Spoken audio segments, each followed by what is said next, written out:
We're going to begin the class proper, Introduction to Psychology, with a discussion about the brain.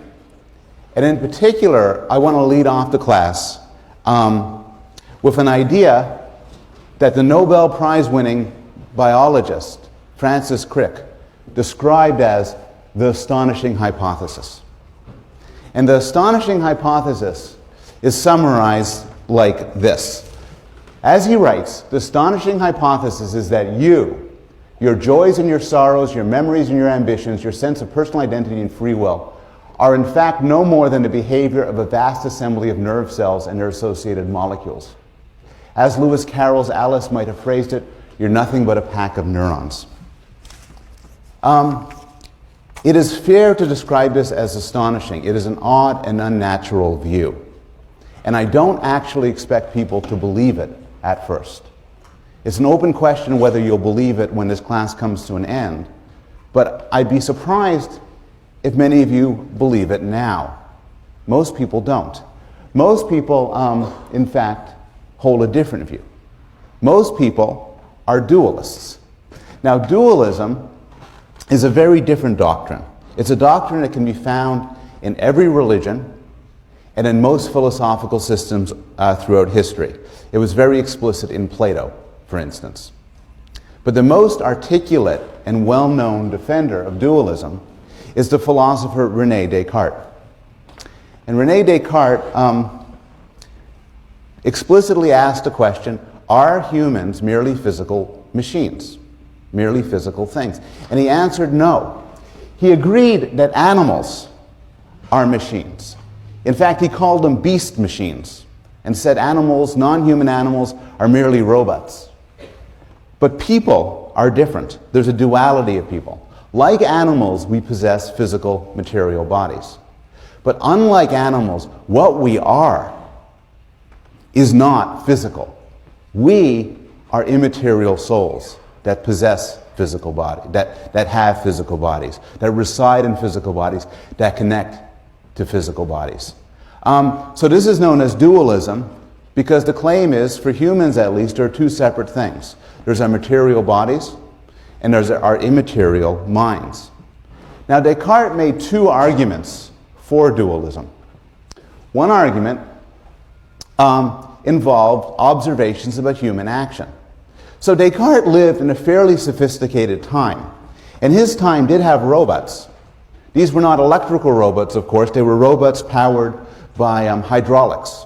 So Descartes would walk around the French royal gardens, and the French royal gardens were set up like a 17th century Disneyland. They had these characters that would operate according to water flow. And so if you stepped on a certain panel, a swordsman would jump out with a sword. If you stepped somewhere else, a bathing beauty would cover herself up behind some bushes. And Descartes said, boy, these machines respond in certain ways to certain actions. So machines can do certain things. In fact, he says, our bodies work that way too. If you tap somebody on the knee, your leg will jump out.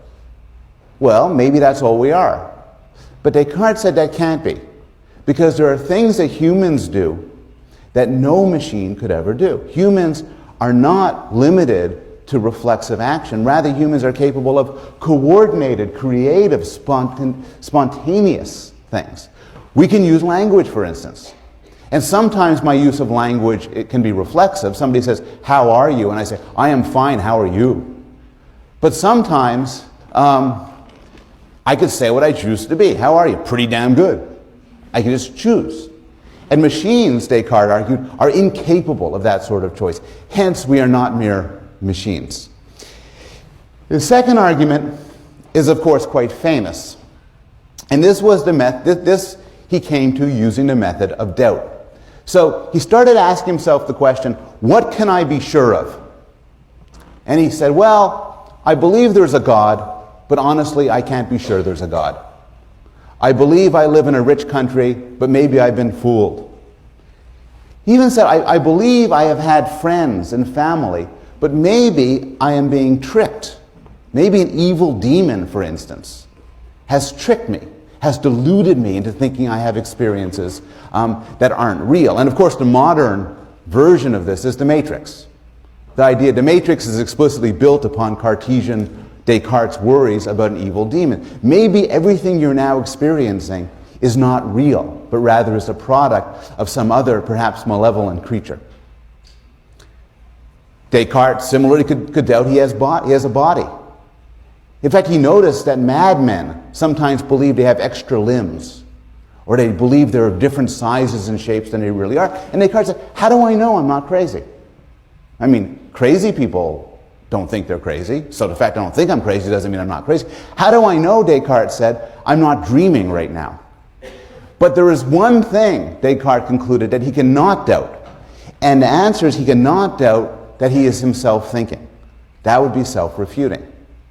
And so Descartes used the method of doubt to say there's something really different about having a body. That's always uncertain from having a mind. And he used this argument as a way to support dualism, as a way to support the idea that bodies and minds are separate.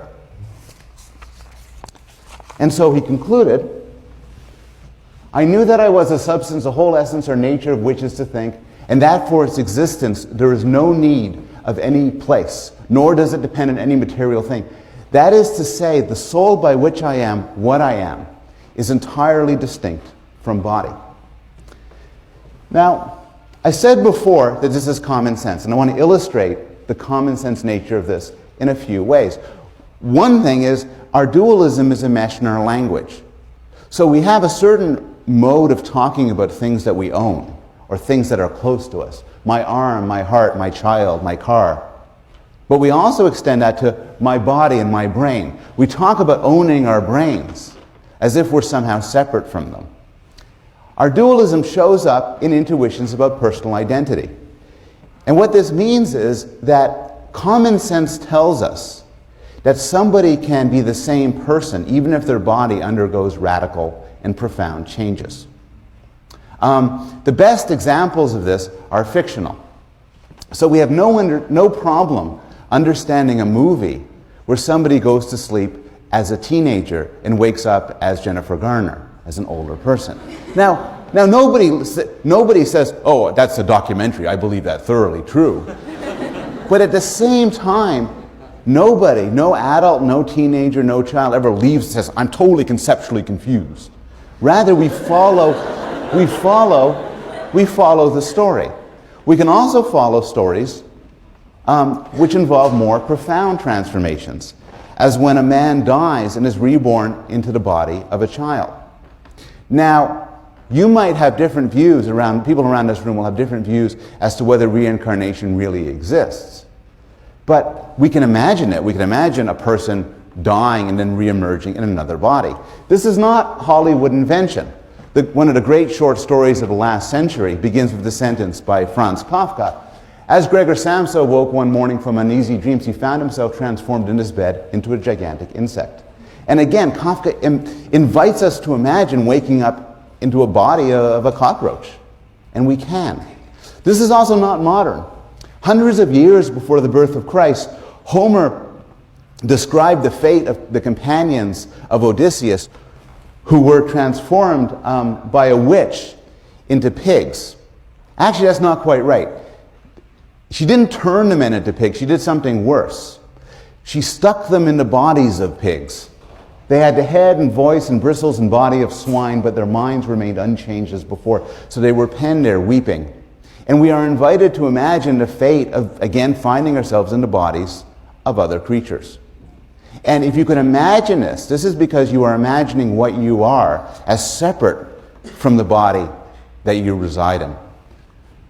We allow for the notion that many people can occupy one body. This is a mainstay of some slapstick humor, including the classic movie All of Me, Steve Martin, Lily Tomlin, highly recommended. But many people think this sort of thing really happens. One analysis of multiple personality disorder is that you have many people inside a single body fighting it out for control. Now, we will discuss multiple personality disorder towards the end of the semester, and it turns out things are a good deal more complicated than this. But still, my point isn't about how it really is, but how we think about it. Common sense tells us you could have more than one person inside a single body. This shows up in a different context involving exorcisms, where many belief systems allow for the idea that people's behavior, particularly their evil or irrational behavior, could be because something else has taken over their bodies. Finally,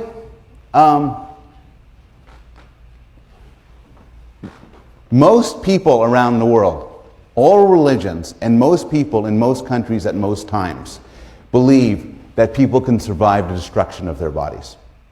Now, cultures differ according to the fate of the body. Some cultures have the body going to the fate of the soul. Some cultures have you going to heaven or descending to hell. Others have you occupy another body. Still others have you occupy an amorphous spirit world. But what they share is the idea that what you are is separable from this physical thing you carry around. And the physical thing that you carry around can be destroyed while you live on. These views are particularly common in the United States. In one survey done in Chicago a few years ago, people were asked their religion and then were asked what would happen to them when they died.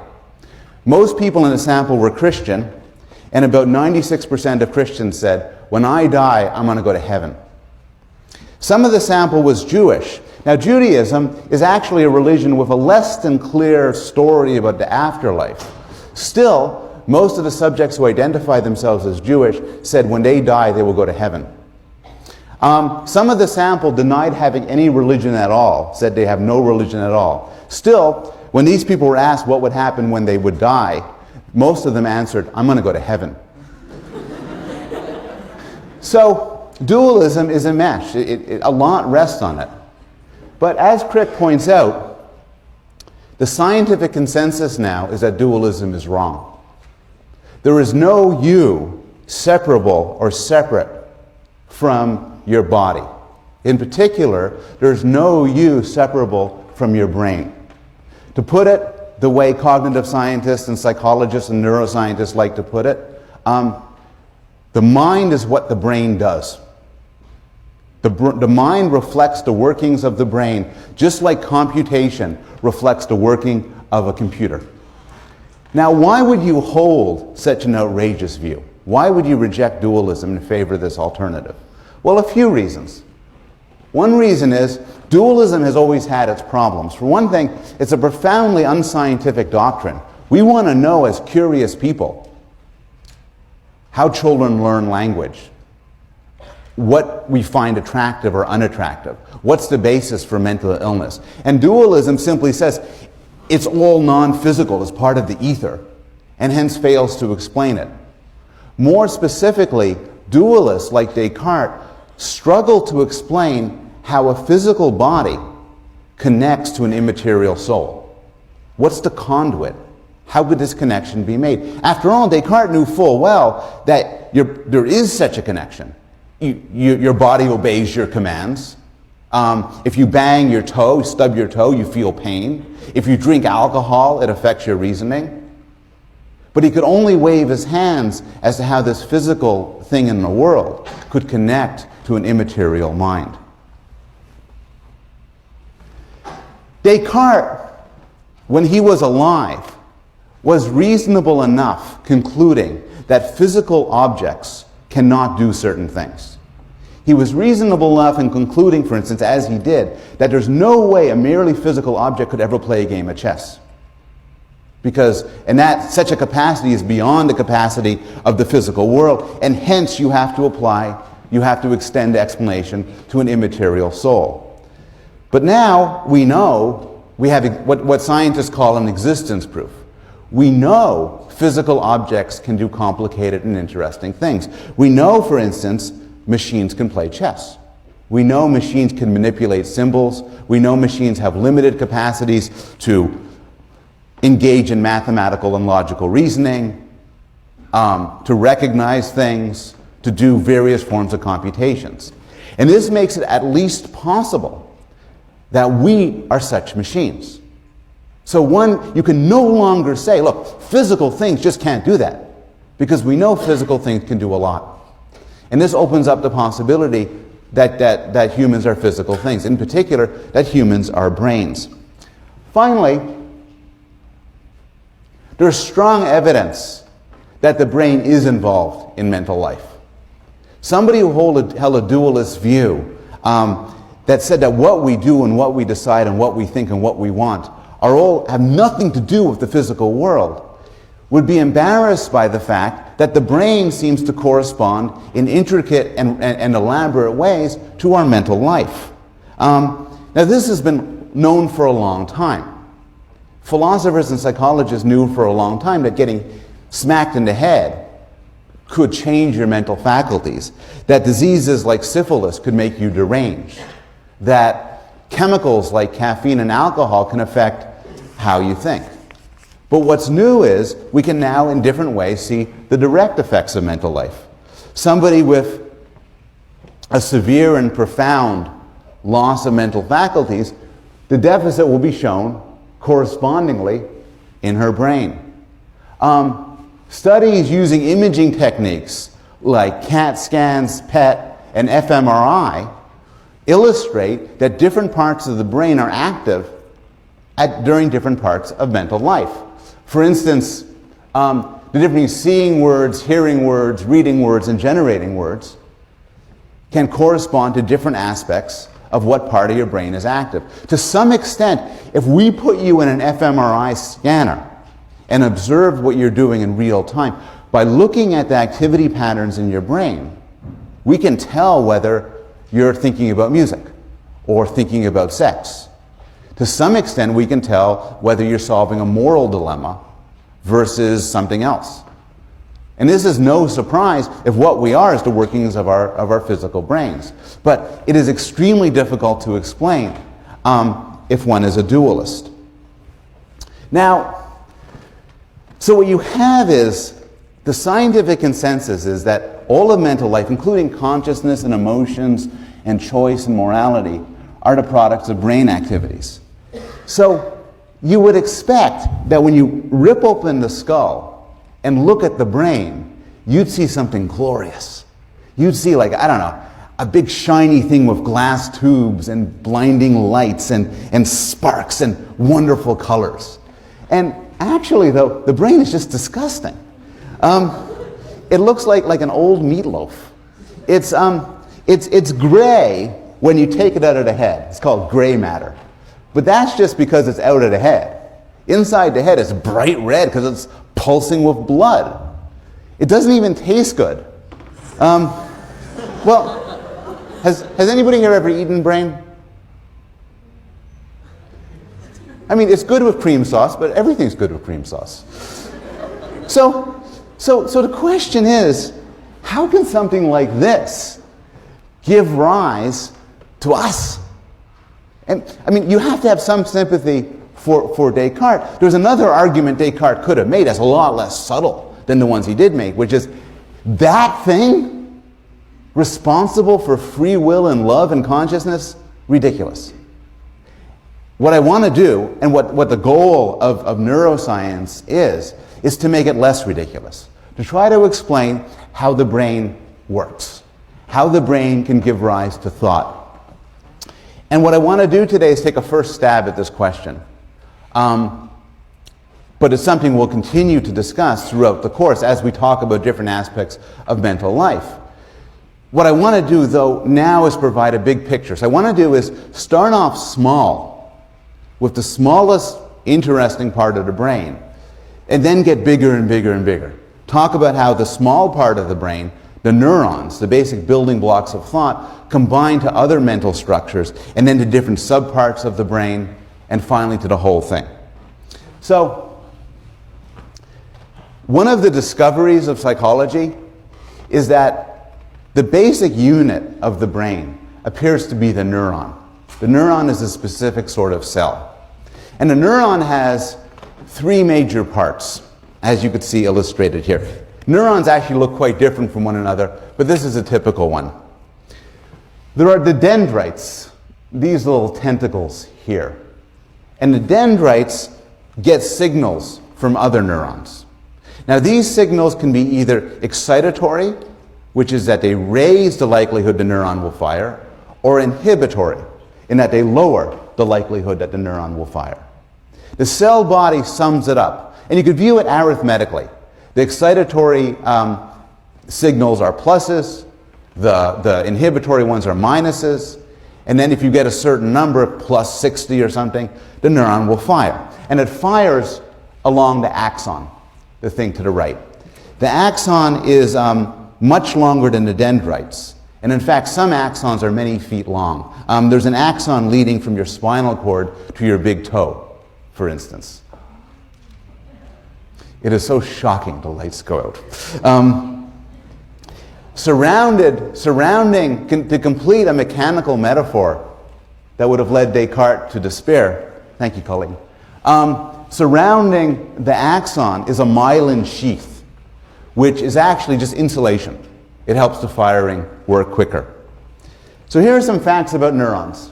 There are a lot of them, about 1,000 billion of them, and each neuron can be connected to around thousands, perhaps tens of thousands, other neurons. So it's an extraordinarily complicated computing device. Neurons come in 3 flavors. There are sensory neurons, which take information from the world. So as you see me, for instance, there are neurons firing from your retina, sending signals to your brain. There are motor neurons. If you decide to raise your hand, those are motor neurons telling the muscles what to do. And there are interneurons, which connect the two. And basically, the interneurons do the thinking. They make the connection between sensation and action. It used to be believed, and it's the sort of thing when I taught this course many years ago, I would lecture on, that neurons do not grow back once you lose them. You never get them back. This is actually not true. There are parts of the brain in which neurons can regrow. One interesting thing about neurons is a neuron is like a gun. It either fires or it doesn't. It's all or nothing. If you squeeze the trigger of a gun really hard and really fast, it doesn't fire any faster or harder than if you just squeezed it gently. Now this seems to be strange. How could neurons be all or nothing when sensation is very graded? If somebody next to you pushed on your hand, the degree of pushing, you'd be able to notice it. It's not either pushing or not pushing. You can, degrees of pushing, degrees of heat, degrees of brightness. And the answer is, although neurons are all or nothing, there are ways to code intensity. So one simple way to code intensity is the number of neurons firing. The more neurons, the more intent. Another way to increase intensity is the frequency of firing. So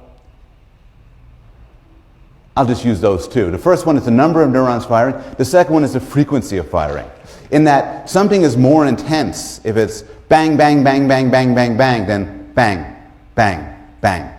And these are 2 ways through which neurons encode intensity. Now, neurons are connected and they talk to one another. And it used to be thought they were tied to one another, like a computer. Like you take wires and you connect wires to each other. You wrap them around and connect them. It turns out this isn't the case. It turns out that neurons relate to one another chemically in a kind of interesting way. Between any neurons, between the axon of one neuron and the dendrite of another, there's a tiny gap. The gap could be about 1/10,000th of a millimeter wide. This infinitesimal gap. And this gap is known as a synapse. And what happens is, when a neuron fires, an axon sends chemicals shooting through the gap. These chemicals are known as neurotransmitters, and they affect the dendrites. So neurons communicate to one another chemically. The chemicals could excite the other neuron, excitatory, bring up the chances it will fire, or inhibit the other neuron, inhibitory. Now, neurotransmitters become interesting because a lot of psychopharmacology, both of the medical sort and the recreational sort, consists of fiddling with neurotransmitters. And so you could see this through some examples. There are two sorts of ways you could fiddle with neurotransmitters, and correspondingly, two sorts of drugs. There are agonists, and what an agonist does is increases the effect of neurotransmitters, either by making more neurotransmitters, or stopping the cleanup of neurotransmitters, or in some cases by faking a neurotransmitter, by mimicking its effects.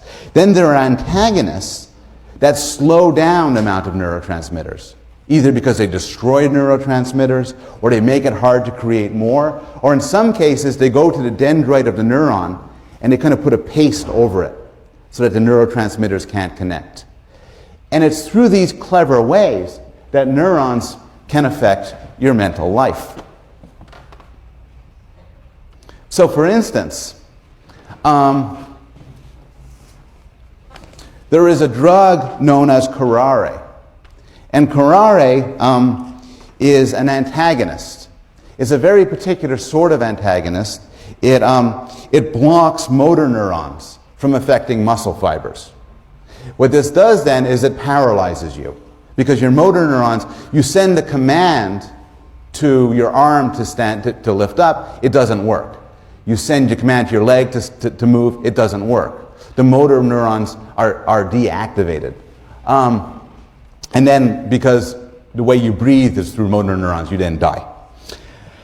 There's alcohol. Alcohol is inhibitory. Now, this may be puzzling to people. It's mildly paradoxical, because you may be thinking, alcohol is not inhibitory. On the contrary, when I drink a lot of alcohol, I lose my inhibitions and become a more fun person. I become more aggressive and more sexually vibrant and simply more beautiful. And so, in what way is alcohol inhibitory? Well, the answer is it inhibits the inhibitory parts of your brain. So you have parts of your brain that are basically telling you now, largely in the frontal lobes, sort of, okay, keep your pants on, don't hit anybody, don't use bad words. Alcohol relaxes, shuts down those parts of the brain. If you take enough alcohol, it then goes down to inhibit the excitatory parts of your brain, and then you fall on the floor and pass out. Amphetamines increase the amount of arousal. In particular, they increase the amount of norepinephrine, a neurotransmitter that's responsible for just general arousal. And so amphetamines include drugs like speed and coke. There are Prozac works on serotonin. When we discuss clinical psychology and depression, we'll learn the extent to which neurotransmitter disorders are implicated in certain disorders like depression. And one problem is that for depression is that there's too little of a neurotransmitter known as serotonin. Prozac makes serotonin more prevalent, and so in some extent might help alleviate depression. Parkinson's disease is a disease involving destruction of motor control and loss of motor control, difficulty moving. And one factor in Parkinson's is too little of a neurotransmitter known as dopamine. The drug L-Dopa increases the supply of dopamine, and so does something to alleviate, at least temporarily, the symptoms of Parkinson's. So you have neurons, and they're clustered together, and they fire and they communicate to one another. So how does this all work to give rise to creatures who could do interesting things like talk and think? Well, again, it used to be believed that the brain is wired up like a computer, like a PC or a Mac or something like that. But we know this can't be true. It can't be true because there's two ways in which the brain is better than a computer. For one thing, the brain is highly resistant to damage. If you have a laptop and I persuade you to open it up for me, and I take the pliers and kind of snip just about anywhere, your laptop will be destroyed. But the brain is actually more resilient. You can take a lot of brain damage and still preserve some mental functioning. To some interesting sense, there's some sort of damage resistance built into the brain that allows different parts of the brain to take over if some parts are damaged. A second consideration is the brain is extremely fast. Your computer works on wires and electricity, but your brain uses tissue, and tissue is extremely slow. The paradox then is, how do you create such a fast computer with such slow stuff? And you can't, if the brain was wired up like a personal computer, it would take you 4 hours to recognize a face. But in fact, we could do things extremely quickly. So the question then is, how is the brain wired up? And the answer is, unlike commercially generated computers, the brain works through parallel processing, massively parallel distributed processing.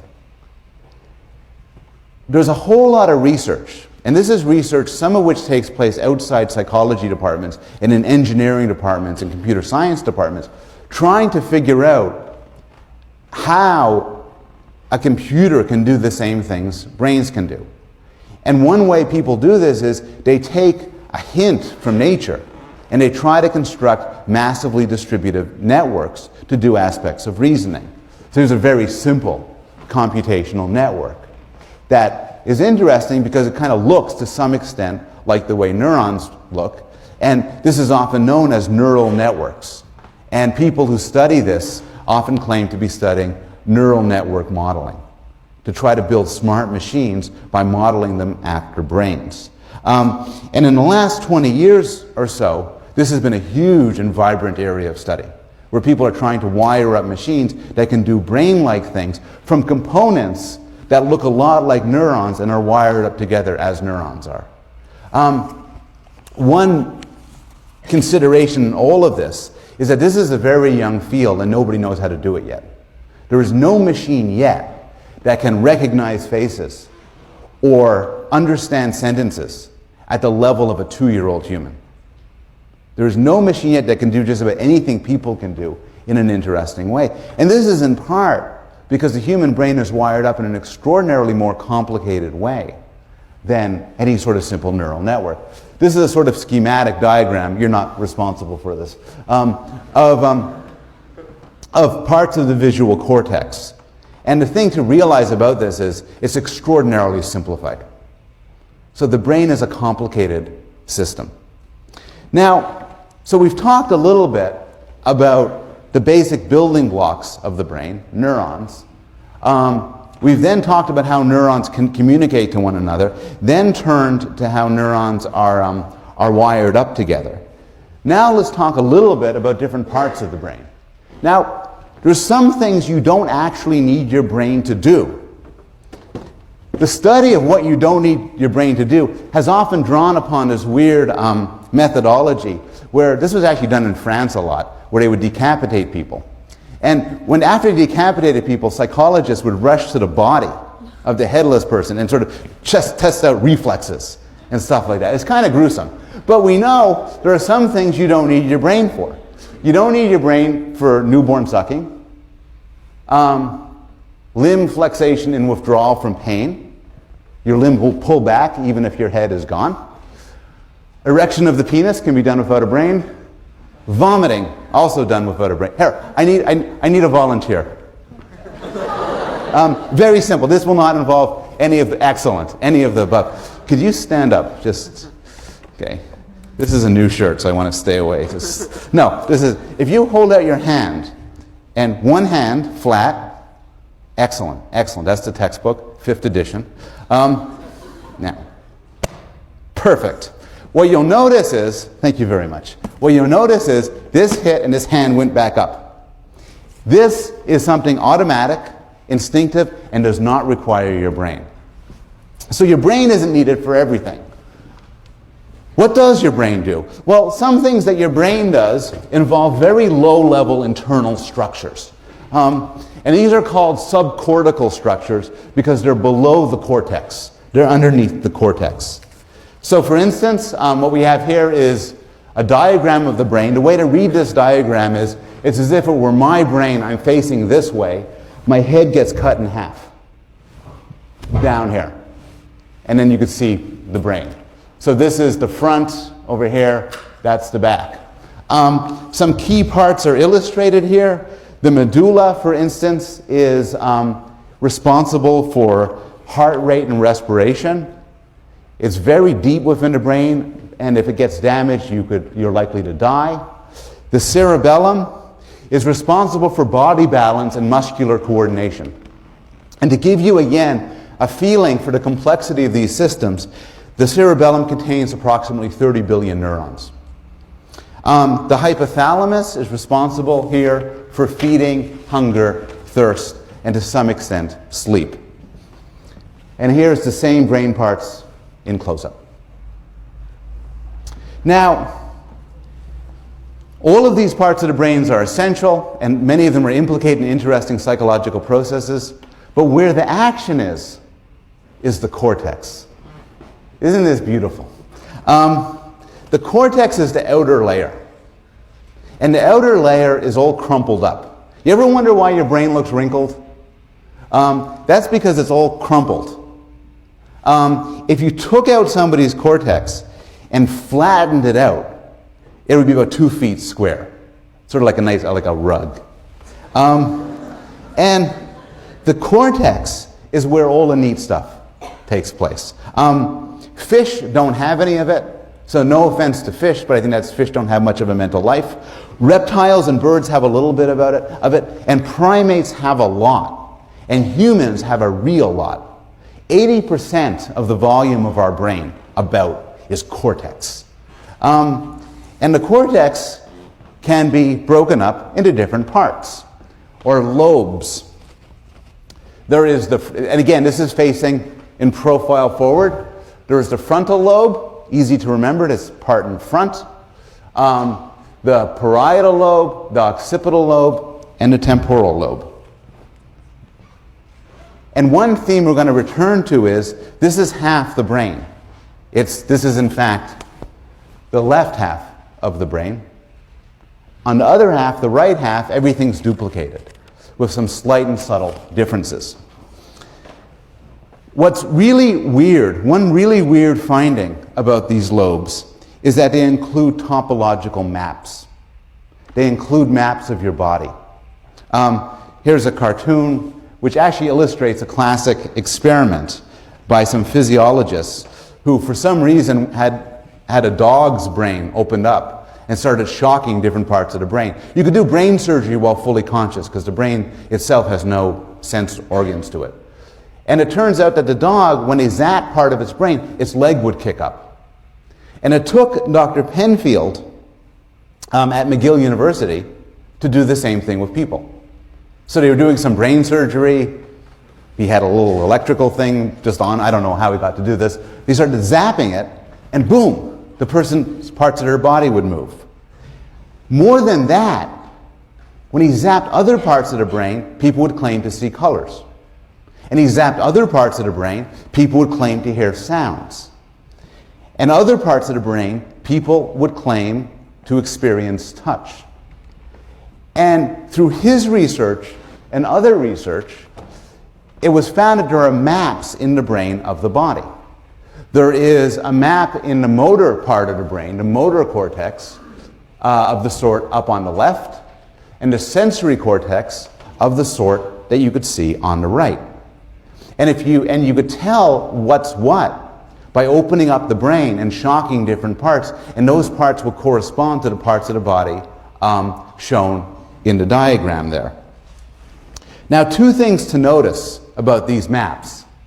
The first is they're topographical. And what this means is that if two parts are close together on the body, they'll be close together on the brain. So your tongue is closer to your jaw than it is to your hip in the body. So too in both the motor cortex and the somatosensory cortex. Also, you'll notice that the size of the body part represented in the brain does not correspond to the size of the body part in the real world. Rather, what determines the size in the brain is the extent to which either they have motor command over it or sensory control. So there's a whole lot of sensory organs, for instance, focused along your tongue, and that's why that's so big. An enormous amount on your face. But your shoulder doesn't even make it on there. Because although your shoulder might be bigger than your tongue, there's not much going on. In fact, if you draw a diagram of a person, what their body is corresponding to the amount of somatosensory cortex, you get something like that. That's your sensory body.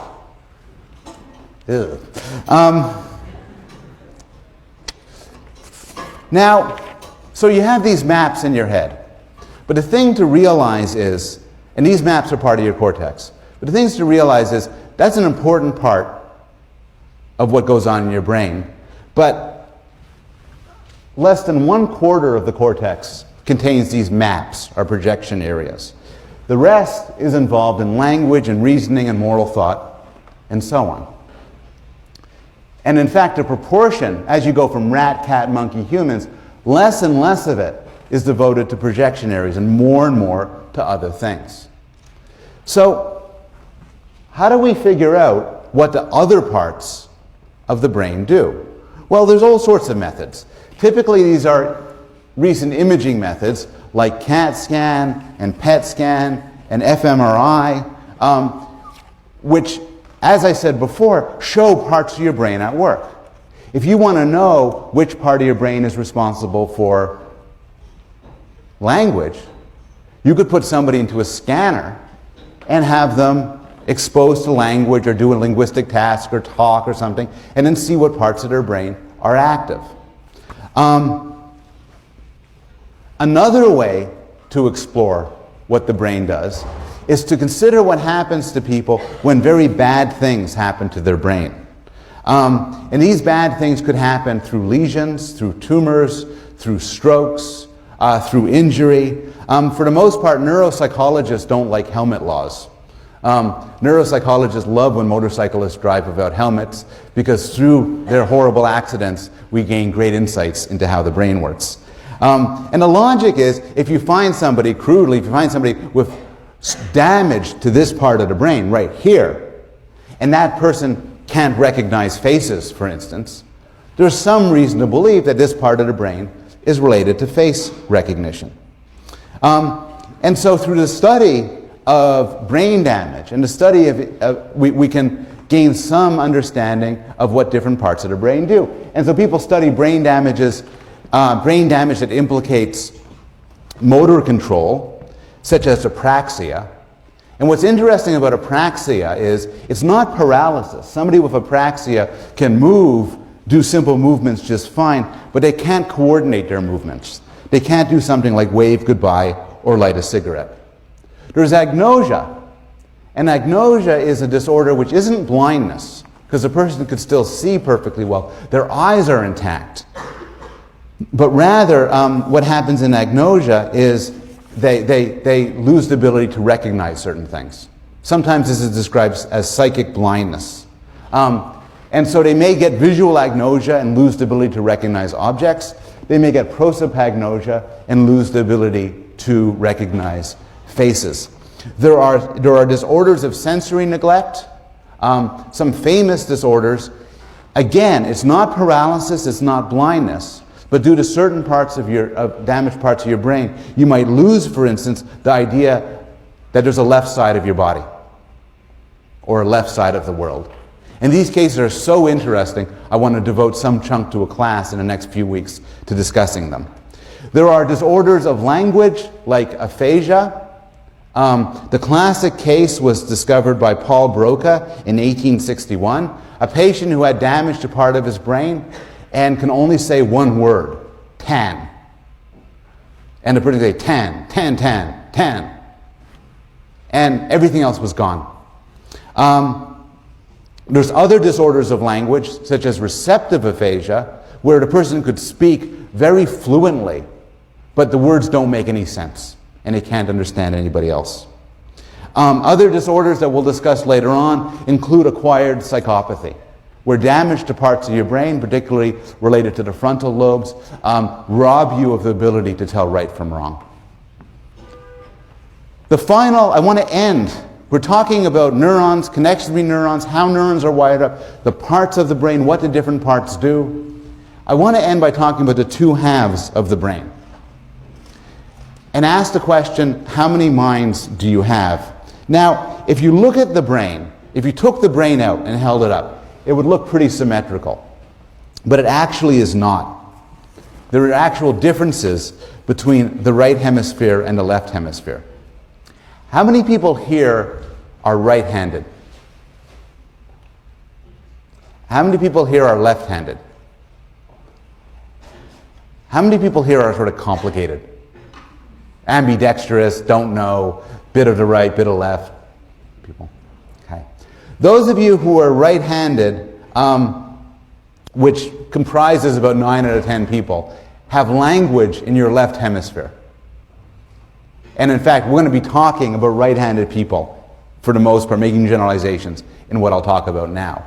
Those of you who are left-handed are more complicated. Some of you have language in your right hemisphere, some in your left hemisphere, some God knows where. It's complicated. Now, the idea is that some things are duplicated. So if you were to lose half your brain, the other half can actually do a lot. But some things are more prevalent and more powerful in one part of the brain than the other. And I want to show you a brief film clip from Scientific American that illustrates the differences between the hemispheres. But before doing that, I want to provide some introductory facts. Some functions are lateralized, so typically language in the left. Again, this is a right-handed centric thing. But if you're right-handed, language in the left, math and music on the right. There's a crossover. And this is important when we think about the studies that will follow. But the crossover is that everything you see in the left visual field goes to the right side of your brain. Everything in the right visual field goes to the left side of the brain. And similarly, there's a crossover in action. So your right hemisphere controls the left side of the body. Your left hemisphere controls the right side of the body. Now, finally, the two halves are connected. They're connected by this huge web called the corpus callosum. And I'm just going to skip this because the movie illustration will go through some of this. This illustrates certain themes that are discussed in detail in the Gray book concerning the lateralization of different parts of different mental capacities, some in the left hemisphere, some in the right hemisphere. But it also serves as a useful methodological development, which is a nice illustration as to how looking at people who are incredibly unusual, such as this man who had his brain bisected, so his left hemisphere and his right hemisphere don't communicate with one another, how looking at such people, such extreme cases, can provide us with some understanding of how we normally do things. And this, again, is a theme we'll return to throughout the course.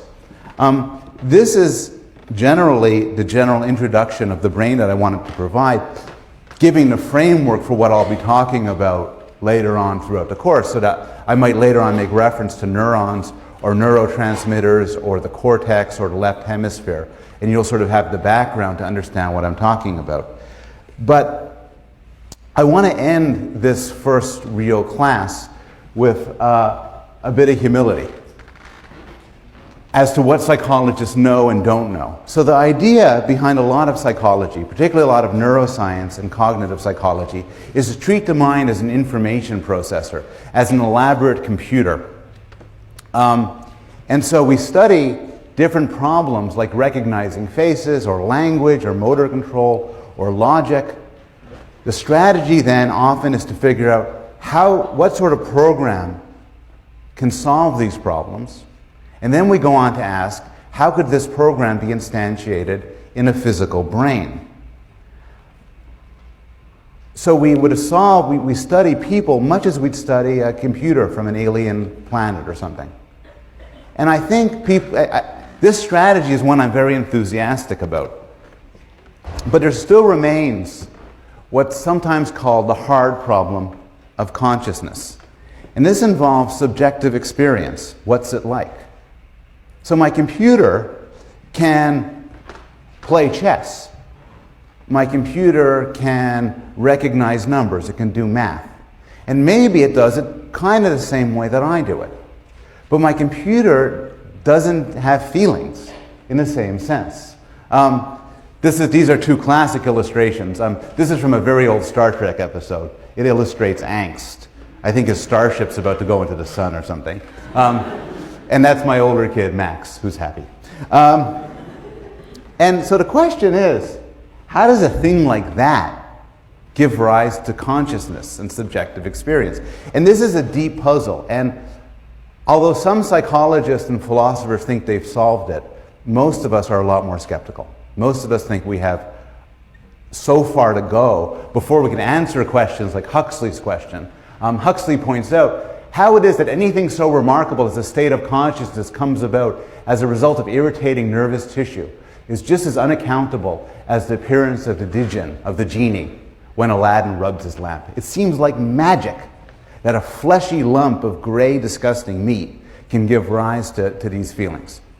The second bit of humility, well, I'll end the class on, is I am presenting here, and I'll be presenting throughout this semester, what you can call a mechanistic conception of mental life. I'm not going to be talking about how beautiful it is and how wonderful it is and how mysterious it is. Rather, we're going to be trying to explain it. We're going to be trying to explain fundamental aspects of ourselves, including questions like how do we make decisions, why do we love our children, what happens when we fall in love, and so on. Now, you might find this sort of project in the end to be repellent. You might worry about how this meshes with humanist values. For instance, when we deal with one another in a legal and a moral setting, we think in terms of free will and responsibility. If we're driving, you cut me off, you chose to do that. You know, it reflects badly on you. If you save a life at risk to your own, you deserve praise, you did something wonderful. It might be hard to mesh this with a conception in which all actions are the result of neurochemical physical processes. It might also be hard to mesh notions such as the purported intrinsic value of people. And finally, it might be hard to mesh the mechanistic notion of the mind with the idea that people have spiritual value. Faced with this tension, there are three possibilities. You might choose to reject the scientific conception of the mind. Many people do. You may choose to embrace dualism, reject the idea that the brain is responsible for mental life, and reject the promise of a scientific psychology. Alternatively, you might choose to embrace a scientific worldview and reject all these humanist values. And there are some philosophers and psychologists who do just that, who claim that free will and responsibility and spiritual value and intrinsic value are all illusions. They're pre-scientific notions that get washed away in modern science. Or you could try to reconcile them. You could try to figure out how to mesh your scientific view of the mind with these humanist values you might want to preserve. And this is an issue which we're going to return to throughout the course. Okay, I'll see you on Wednesday.